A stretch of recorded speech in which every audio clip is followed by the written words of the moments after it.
Hello everyone, welcome to Toyeen Talks. How you doing? Thank you for watching. Till I'll see you in my next video. Stay safe, stay blessed. I love you. Bye.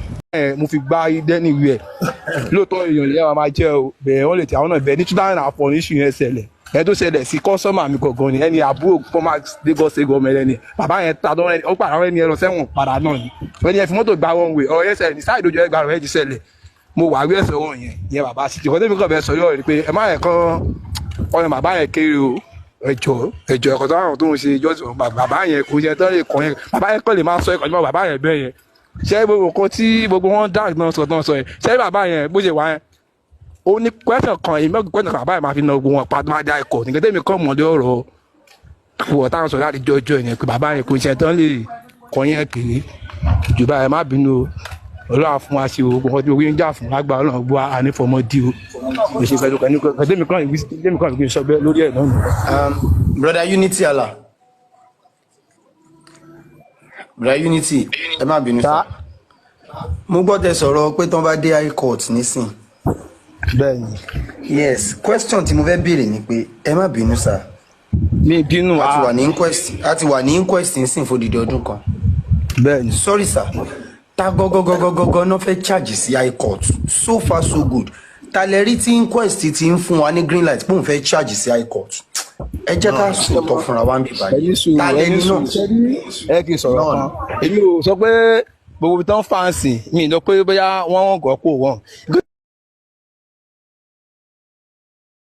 Wọ́n gọ̀ kó wọ́n. Nǹkan tẹ́mi kan dára lè sọ ni pé tí èmi kan gbé tán bá gbé ọ̀rọ̀ yẹn dé high court lèmi sọ ṣé pé tán bá ní káwò wọ́n ṣe ikú ẹ̀sán ti máa dájọ́ òṣè mọ̀ bẹ́ẹ̀ kẹ̀gbẹ́ kò ń ṣe bẹ́ẹ̀ èmi kan believe pé tán bá gbé ọ̀rọ̀ yẹn dé high court ṣé bàbá yẹn ní 2004 former governor Lagos State ẹni yẹn tí má dárúkọ ẹ̀mí kan bẹ́ẹ̀ sọ̀rọ̀ yẹn tó kó má lọ di pé bàbá yẹn mo fi Ọlọ́run bá búra bàbá yẹn èmi ò mọ̀ bí agbẹ́rẹ́ tó máa dà mí bẹ́ẹ̀ èmi kàn bí kíjà báyìí bá tán bá ti bàbá yẹn lẹ́yìn tí wọ́n fi lè dọ́rọ̀ yẹn dé high court ṣé gbogbo nǹkan tó wọ́n sọ wípé kinní kan ló ṣe kinní kan bàbá yẹn mọ̀ pọ̀ tó máa bèèrè lọ́wọ́ wọn lẹ́yìn kọ̀ọ̀kan àgbàdo mi kan lájọ èmi máa wo ṣó mi kàn máa ń dákẹ́ mo kàn máa wò pé èkó tẹ́mi kan gbàdúrà ni pé kán pàdé gbogbo ẹ̀ kán lè gbé dá ẹ̀kọ́ ẹ máa rí pé tẹ bá mọ́ngàn sí màmá búkìjì sẹ́yìn pé wúmọ̀ ẹ máa sọ̀rọ̀ ẹ pé òun nígbàgbọ́ òun ṣe kinní kan òun ṣe kinní kan kankan èmi gan wà láì bàbá yẹn 100% gàtí wà bàbá Mr. Situ yẹn bẹ̀rẹ̀ ẹ̀kan èmi ẹ̀ pé mi ìjẹ́ tó ṣe lèmi ti mọ̀ èmi iṣẹ́ kó yé yín ṣé tó bá yẹn tí bàbá yẹn bá pò 2004 ẹgbẹ́ gan mo kọ́ṣẹ́ gbà yẹn ni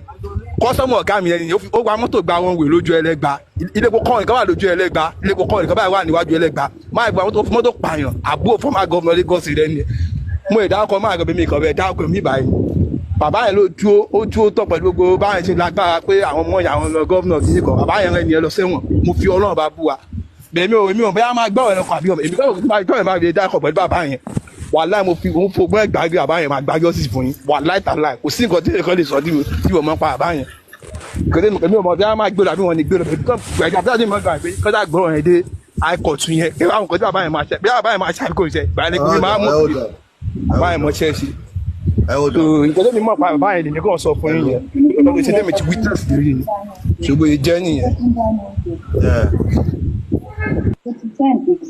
All right. Thank you. Unity.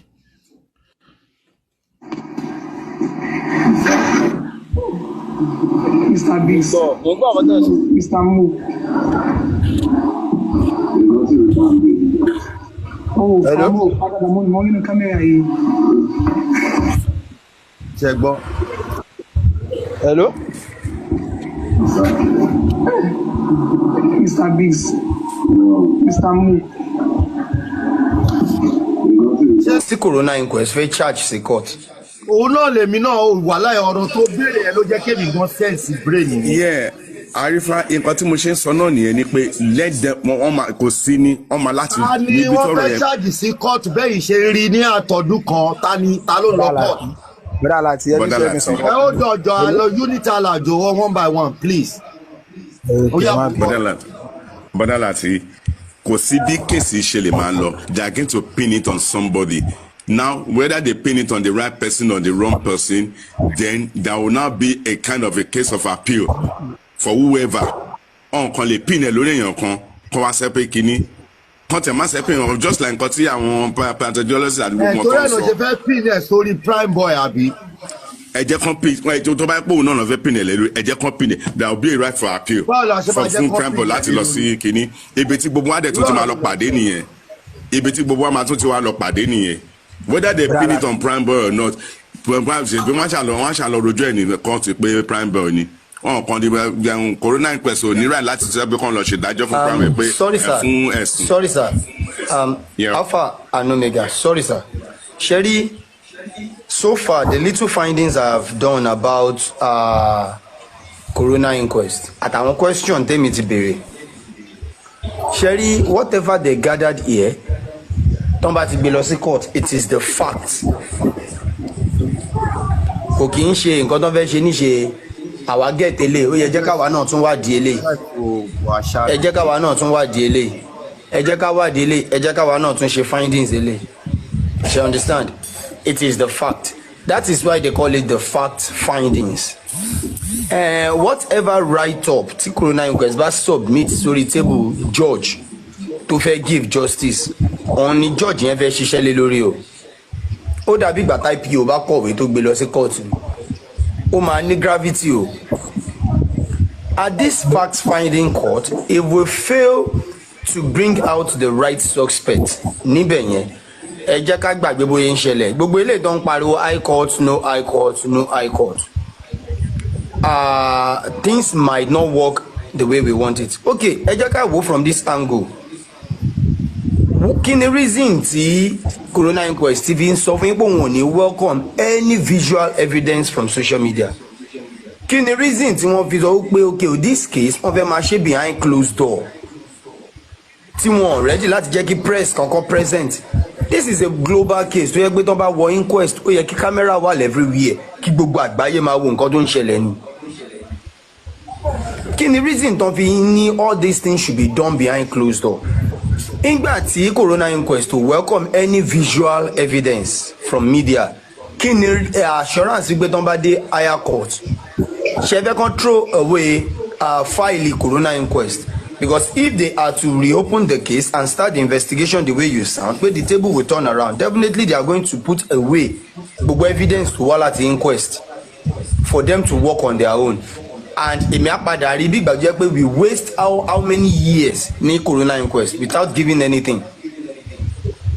She understand? Okay. In as much the corona is not the final place, we still have a good place to go. Gbogbo rọ̀bọ̀rẹ́bẹ̀ tó wá ń ṣe ní corona inquest yìí, what is it meant for? I was at the court. Mo rí bọ́n ṣe argue kó tó di wípé wọ́n gbà láti pe Wùmí padà. There are many people that their name are in the paper that the magistrate did not allow. Tó lóun ò fẹ́. I could see how they argued before they even grant the application of the Karimo coming to testify. One very series of questions. Is Karimo in the house?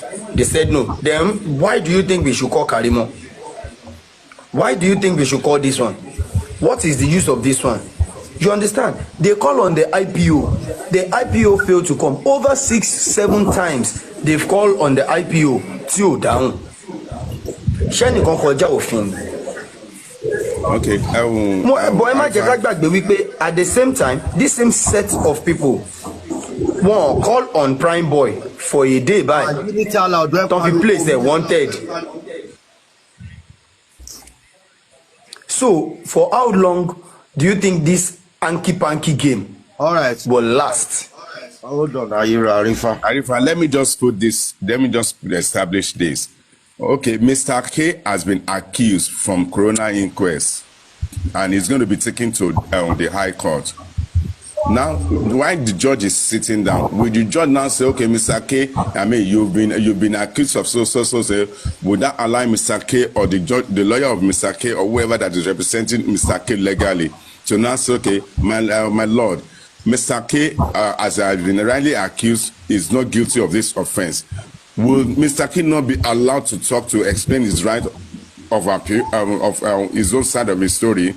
And why Mr. K is presenting his case, will the lawyer of Mr. K not say why this thing was going on at the corona inquest? These are the things that ought to have come up but was not given a legal hearing.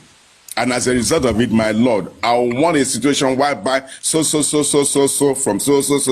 You see, when you come to legality, when it comes to law, it depends on your defense, depends on your presentation, it depends on how you are able to handle your case. And that's why I'm trying to tell you that for whoever that the case is being pinned upon, for now, it is just for us to just get out of that corona inquest. And that's why I'm trying to tell you that by the time they get to the higher court, the representation of Mr. K will now say, okay, sir, my lord, this is what has been drawn from corona inquest, but I still want to put it to you, sir, that while this thing was going on, so things were not looked into. And that is why we are now finding ourselves in this. That is why my client is now finding himself in this kind of situation. I will now want to put it to you, my lord, that if this so is looking to from this angle, I believe we should be able to get the right person into this case. And that is where every other thing would. It's not. I agree with you that the reason for corona inquest is just for fact findings and for us to be able to get a leadway just to get out of corona inquest. By the time we now get out of corona inquest and we are not getting to the higher court, then certain things will now come up again. So this case is not just a case that they will just come and judge overnight, regardless of whoever they are going to pin it upon. Regardless of whatever they are going to pin it on. I want to be corona inquest on more game to fair play. But the world is wider than that today. The judges are more wiser. And they are going to be legal representation when they get to the higher court. Alpha Omega. Yes, sir. Okay, no problem. Let me mute because I actually want to clear that part because of okay.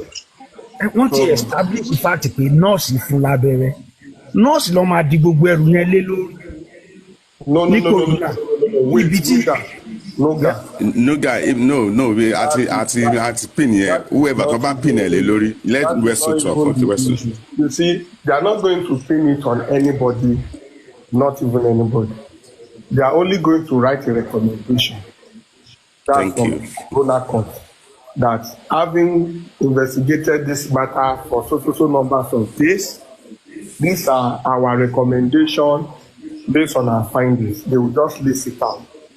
But since the recommendation is going to the High Court, where prosecution can be, it's where prosecution is allowed, they will now give all the parties that were indicted or probably mentioned in fair hearing to come for defense on why they have been seen as being guilty or not being guilty. Example, if they have to conclude today and find a closure to corona inquest proceedings today, the chief magistrate will thereby right to say, having listened to this, that, and so on, all fingers are pointing to the direction of so. And with this, we hereby recommend to apply proper prosecution to the, I don't want to call it to the suspect being pointed to based on further evaluation. The further evaluation will now call the person, okay, in the corona, A pointed to you, B pointed to you, C pointed to you, D pointed to you, and by the conclusion, you are guilty of killing somebody or probably guilty of whatever they want to say. It is that person that will now come to say, I am not guilty. They will now ask the person to further prove why all lawyers to come. And in case the person is now reacting, defending himself, and pointing fingers to more people, those people will also be invited for further evaluation. They can later sustain the recommendation of the magistrate or nullify it. They can nullify it. It's just like you going to a tribunal for election evaluation.